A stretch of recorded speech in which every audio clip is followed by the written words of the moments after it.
পাত্রপক্ষের সামনে তখনও পাত্রী আসেনি। পাত্রীর মা বললেন, আমার মেয়ে কিন্তু যথেষ্ট সুন্দরী, যে দেখবে এক নজরে তার পছন্দ হবেই।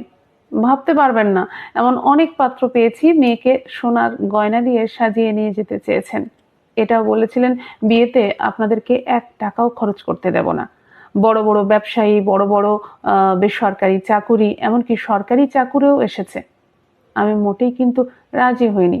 উচ্চ পদের সরকারি চাকরি ছাড়া আমি মেয়ের বিয়ে দেবই না।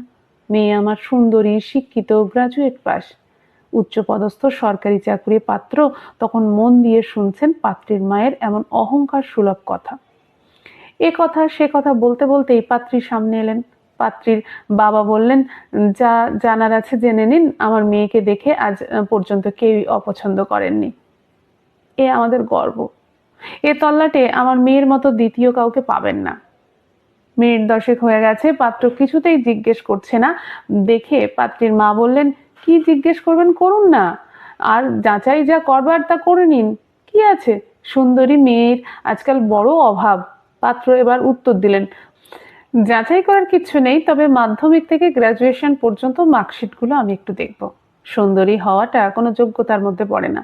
আপনারা যেমন উচ্চ পদস্থ সরকারি চাকরি খুঁজে নিচ্ছেন, তেমনি উচ্চ পদস্থ সরকারি চাকরি করা ছেলেটাও কিন্তু তার যোগ্য কাউকেই খুঁজবে। কারণ কোনো রকমে পাস আর ভালো নম্বর পেয়ে পাস, দুটো এক নয়। আমার কাছে সুন্দরী হওয়ার চেয়েও ভালো রেজাল্ট করা একজন পাত্রী বেশি ইম্পর্ট্যান্ট। পাত্রের কথা শুনে পাত্রীর বাবা মা একটু ভড়কে গেলেন। বাবা বললেন, মার্কশিটটা কি কাজে লাগবে শুনি? পাত্র জবাব দিলেন, সৌন্দর্যটাই বা আমার কি কাজে লাগবে? আজ আছে কাল নেই। যেটা থাকবে আজীবন সেটা তার গুণ। বিয়ে যখন দেখে শুনেই হচ্ছে, তখন দেখে শুনেই বিয়েটা হওয়া উচিত। সেটা দুপক্ষেরই সুবিধা হবে। সুন্দরী হলে সব ছেলেই যে শুধুমাত্র সৌন্দর্যতেই মুক্ত হবে এমনটা নয়। শেষ উত্তরটা এবার পাত্রী দিলেন। পাত্রের চোখে চোখ রেখেই বললেন, একদম ঠিক বলেছেন। আমি এই সত্যিটা আমার বাবা মাকে বোঝাতেই পারছিলাম না। আমি নিজের পায়ে দাঁড়িয়ে আমার যোগ্যতা সম্পন্ন ছেলেকেই বিয়ে করতে চাই। আমার বাবা মা কিছুতেই এটা বুঝতে চায় না। বলে, তুই সুন্দরী, তোর কিছু না করলেও চলে। আমি মনে করি সুন্দর হওয়াটা নিজের কোনো ক্রেডিট না। তাছাড়া আমার রেজাল্ট কিন্তু একদম ভালো নয়।